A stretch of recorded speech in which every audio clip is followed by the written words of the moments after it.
L'Ukraine veut montrer au monde comment elle traite les prisonniers de guerre russes récemment capturés.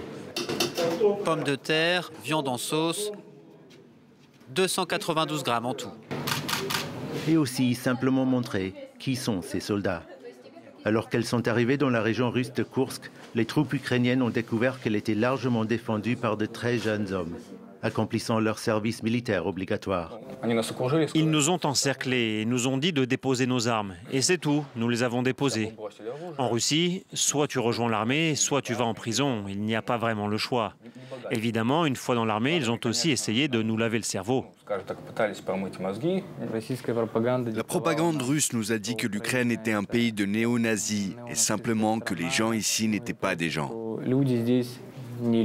Les gardiens et soldats nous disent que les jeunes hommes étaient terrifiés en arrivant, mais qu'ils se sont calmés en recevant de la nourriture, des livres, la télé, un traitement humain, mais pas d'empathie pour autant. Nous appliquons les conventions de Genève. Nous ne développons pas de relations personnelles avec eux. Ce sont nos ennemis. Ils ont tous une part de responsabilité, parce qu'ils ne se sont pas soulevés pour protester contre leur gouvernement. Les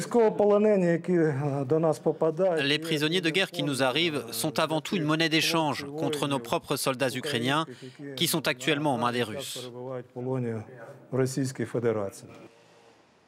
Depuis 2022, plus de 3400 prisonniers ukrainiens ont été libérés lors d'échanges, mais au moins 14 000 sont toujours détenus en Russie.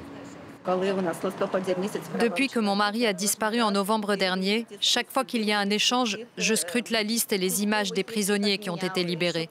Je le cherche. Ils nous informent seulement de ces échanges une fois qu'ils ont eu lieu. Donc personne ne sait quand arrivera le prochain ou qui en fera partie. On ne fait qu'attendre. Avec autant de soldats russes capturés en si peu de temps, l'incursion à Koursk redonne l'espoir à travers l'Ukraine qu'un prochain grand échange de prisonniers se profile.